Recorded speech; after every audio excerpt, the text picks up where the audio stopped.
ജോഷില ഇപ്പോൾ ചേരുന്നു.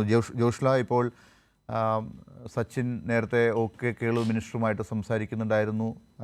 K Rajan minister, revenue മിനിസ്റ്ററും അവിടെ ഉണ്ട്, മറ്റു മിനിസ്റ്റർ AK ശശീന്ദ്രൻ ഉൾപ്പെടെയുള്ള മന്ത്രിമാരുമുണ്ട്.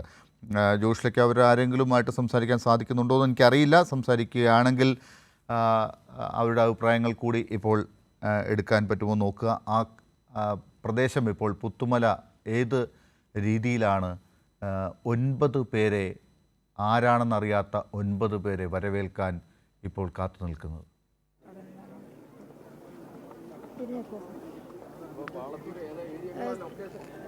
മന്ത്രി രാജൻ ഇപ്പോൾ കൂടെയുണ്ട്.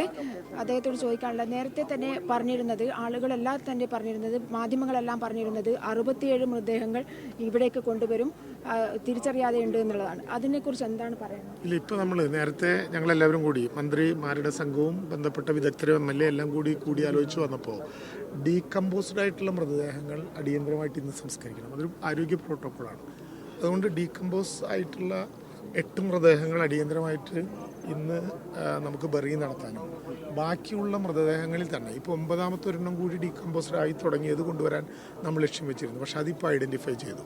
അപ്പോൾ ഇനിയും ഐഡൻറ്റിഫൈ ചെയ്യേണ്ടതായിട്ട് ആരെങ്കിലും ഉണ്ടെങ്കിൽ അതിനൊരു സമയം കൂടി കൊടുത്ത് നാളെ ഉച്ചയ്ക്ക് ശേഷം ഒരു സമയം നിശ്ചയിച്ച് ബാക്കിയെല്ലാം കൂടി ഡീകമ്പോസ്ഡ് ആവാത്ത ബാക്കി ഇനിയും ഐഡൻറ്റിഫൈ ചെയ്യാൻ ആളുകൾ വന്നുകൊണ്ടിരിക്കുന്നു എന്ന് പറയുന്ന മൃതദേഹങ്ങളെല്ലാം കൂടി, അതുമാത്രമല്ല മൃതദേഹങ്ങളോടൊപ്പം ശരീരാവശിഷ്ടങ്ങൾ ഉൾപ്പെടെ പ്രത്യേകമായ ഇപ്പോൾ 8 മൃതദേഹങ്ങൾ മാത്രമേ ഉള്ളൂ എന്നാണോ? 9 ഇല്ലാന്നാണോ? ഇനി തിരിച്ചറിയാത്തവരുണ്ടെങ്കിൽ പോലും അങ്ങനെ കാണാതായ മുഴുവൻ പേർക്കും അവരവരുടെ വീട്ടിലെ ആളുകൾ ഇതോടൊപ്പം ഇപ്പോൾ 8 മൃതദേഹങ്ങൾ മാത്രമാണ് ഇപ്പോൾ 8 മൃതദേഹങ്ങളാണ് കൊണ്ടുവരുന്നത്. അത് ഞാൻ നേരത്തെ പറഞ്ഞതുപോലെ പ്രോട്ടോകോൾ അനുസരിച്ച് ഡീകമ്പോസ് ആയിട്ടുള്ള മൃതദേഹങ്ങളാണ്. അത് വളരെ ഉന്നത തലത്തിൽ കൂടിയാലോചിച്ച് MLA ഉൾപ്പെടെയുള്ള ജനപ്രതിനിധികളും കൂടിയാലോചിച്ച് ഇപ്പോൾ അതാണ് ചെയ്യാനുള്ളത്.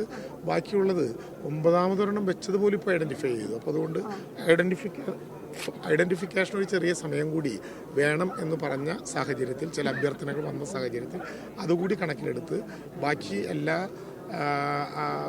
അൺക്ലെയിംഡ് ആയിട്ടുള്ള ഐഡന്റിഫൈഡ് അല്ലാത്ത മൃതദേഹങ്ങൾ, ഇതിലിപ്പോൾ ശരീരഭാഗങ്ങൾ മാത്രമായിട്ടുള്ളതുണ്ടോ അതോ പൂർണ്ണമായി ദേഹങ്ങൾ ഉള്ള മൃതദേഹങ്ങളാണോ? ഇത് സമയം തീരുമാനിച്ചുകൊണ്ട് ബറിയും ചെയ്യാനാണ് നമ്മൾ ആലോചിച്ചിട്ടുള്ളത്. ഇപ്പോൾ ശരീരഭാഗങ്ങളൊന്നും തന്നെ ഇല്ല. ഇപ്പോൾ ശരീരഭാഗങ്ങളൊന്നും എടുക്കുന്നില്ല, എല്ലാം കൂടി ഒരുമിച്ച് ചെയ്യാനാണ് നമ്മൾ നിശ്ചയിച്ചിട്ടുള്ളത്. കാരണം പ്രദേശവാസികളായ ആളുകൾക്കും എല്ലാം പല വിധത്തിൽ ആളുകൾ നഷ്ടപ്പെട്ടിട്ടുണ്ട്. ഏതാണെന്ന് തിരിച്ചറിയാൻ കഴിഞ്ഞിട്ടില്ലെങ്കിലും അങ്ങനെ നഷ്ടപ്പെട്ടവർക്കെല്ലാം കൂടി ഒരുമിച്ച് ഇവിടെ കേന്ദ്രീകരിക്കാനും സർവ്വമത പ്രാർത്ഥന നടത്തി ഈ നഷ്ടപ്പെട്ടവരിൽ തങ്ങളുടെ കൂടി ആരെങ്കിലും ഉണ്ടെങ്കിൽ അവർക്ക് എല്ലാ വിധത്തിലുള്ള അന്ത്യകർമ്മങ്ങളും അവരവരുടെ വിശ്വാസത്തിനും അവരവരുടെ ചിന്തയ്ക്കും അനുസരിച്ചും അത് മനസ്സിൽ സമർപ്പിക്കാനും കഴിയുന്ന വിധത്തിൽ ഒരുമിച്ചാക്കണം. നാളത്തേക്ക് ബാക്കി എല്ലാവരുടെയും സംസ്കാരം നടക്കുമെന്ന് ഉറപ്പിക്കാൻ സാധിക്കുമോ അതോ അത് പിന്നെയും വെയിറ്റ് ചെയ്യുന്നതാണോ? പ്രോട്ടോകോൾ അനുസരിച്ച് ഇനിയും വെച്ചിരിക്കാൻ കഴിയില്ല. ആ സാഹചര്യത്തിലാണ് ഇങ്ങനെ ചെയ്യുന്നത്. ബാക്കിയെല്ലാം ഒരുമിച്ച് പ്രത്യേകമായിട്ടുള്ള കുഴികൾ തയ്യാറാക്കി നാളെ 4 മണിയോടുകൂടി കോമൺ ആയിട്ടുള്ള പരിപാടി നടത്തി എല്ലാവരുടെയും സംസ്കാരം നാളത്തേക്ക് അങ്ങനെയാണ് നമ്മളിപ്പോൾ കരുതുന്നത്. അപ്പോൾ അതുകൊണ്ട് തന്നെ ഇനിയും അന്വേഷിച്ചെത്തുന്ന ആളുകൾ, ഇപ്പോഴും അവിടെ അന്വേഷിച്ചെത്തുന്ന ആളുകളുടെ ഒരു നിരയുണ്ട്. ഇനിയും അങ്ങനെ വരുന്ന ആളുകളുണ്ടെങ്കിൽ അവർക്ക് കൂടി ഒരു അവസരം ഒരുക്കുക എന്ന മാനവികമായ മനുഷ്യത്വപരമായിട്ടുള്ള കടമ കൂടി നിർവഹിക്കുന്നതിൻ്റെ ഭാഗമായിട്ടാണ്. ജോഷില ഇപ്പോൾ മന്ത്രി കെ രാജനുമായി സംസാരിച്ചതിൽ നിന്ന് കാര്യങ്ങൾ വ്യക്തമാണ്. നമ്മൾ ഇങ്ങനെയുള്ളൊരു വ്യക്തത ഇല്ലാതെയുള്ള ചർച്ചകളിലേക്കൊക്കെ പോവുകയും അതനുസരിച്ചുള്ള വാർത്തകൾ കൊടുത്തുകൊണ്ടിരിക്കുകയും ചെയ്യുമ്പോൾ ഉണ്ടാകുന്ന പ്രശ്നങ്ങൾ കൂടിയുണ്ട്. അത് എത്രമാത്രം ആളുകളെ ഒരു മാനസികമായി ഒരു ഡിസാസ്റ്ററിലേക്ക് കാര്യങ്ങളെ കൊണ്ടുചെന്ന് എത്തിക്കും എന്നുള്ളത് കൂടി നമ്മൾ മനസ്സിലാക്കുന്നുണ്ടോ എന്നുള്ളത് ആലോചിക്കേണ്ട കാര്യമാണ്. ഒരുപക്ഷെ വൈകുന്നേരം വാർത്താ സമ്മേളനത്തിൽ മിനിസ്റ്റർ കെ രാജൻ ഉൾപ്പെടെയുള്ള മന്ത്രിമാർ മാധ്യമങ്ങളെ കണ്ടപ്പോൾ എടുത്തു പറഞ്ഞൊരു കാര്യമുണ്ട്. നമ്മുടെ കൗൺസിലേഴ്സ് ഇപ്പോൾ ആ ക്യാമ്പുകളിലൊക്കെ ഉണ്ട്. പല രീതിയിൽ അവർ ആളുകളെ ആശ്വസിപ്പിച്ചുകൊണ്ടിരിക്കുകയാണ്. ആ കൂട്ടത്തിൽ പല രീതിയിൽ വാർത്തകൾ കൊടുക്കുന്നതിനെ കൗൺസിലർമാർ മാധ്യമങ്ങളോട് സംസാരിക്കണമെന്ന് മന്ത്രിയോട് പറഞ്ഞതായി അദ്ദേഹം വാർത്താ സമ്മേളനത്തിൽ പറഞ്ഞിരുന്നു. ഈ ക്യാമ്പുകളിലൊക്കെ തന്നെ ടെലിവിഷനുണ്ട്, ഇപ്പോൾ ചാനലുകൾ അവിടെ കാണുന്നുണ്ട്. ആ ചാനലുകളിലൂടെ ഒരുപക്ഷെ എന്ത് രീതിയിലുള്ള ബ്രേക്കിംഗ് ന്യൂസും കൊടുക്കുന്നത് ഇതുവരെ പല വാർത്തകളും അറിഞ്ഞിട്ടില്ലാത്ത ആളുകളെ, ഒരുപക്ഷെ അത് കുട്ടികളാകാം, ആ കുട്ടികളെപ്പോലും അത് ബാധിക്കാൻ സാധ്യതയുണ്ട്. അങ്ങനെയുള്ള ഉദാഹരണം അവിടെ ഉണ്ടായി എന്നാണ്. ഒരു കുട്ടി തൻ്റെ ബന്ധുക്കൾ വിട്ടുപോയതറിയാതെ ആ ക്യാമ്പിൽ ഉണ്ടായിരുന്നു.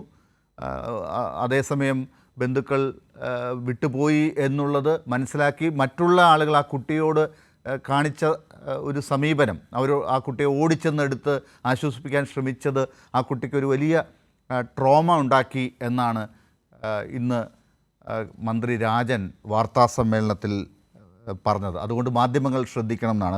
എണ്ണം പറയുമ്പോൾ പോലും കൃത്യമായി ആ കാര്യങ്ങൾ പറയാതെ എന്തിനാണ് അതിലൊരു മത്സരം നമ്മൾ ഈ ഘട്ടത്തിൽ നമ്മുടെ സഹോദരന്മാരുടെ കാര്യത്തിൽ കാട്ടുന്നത് എന്നുള്ളതാണ്. നമുക്ക് അല്പസമയത്തിനകം മേപ്പാടിയിൽ നിന്ന് എത്തുന്ന 8 മൃതദേഹങ്ങൾ മാത്രമാണ് ഇന്നിപ്പോൾ, അതും തിരിച്ചറിയാനാകാത്ത ഡീകമ്പോസ് ചെയ്യപ്പെടുന്ന സ്റ്റേജിലെത്തിയിരിക്കുന്ന 8 മൃതദേഹങ്ങളാണ്.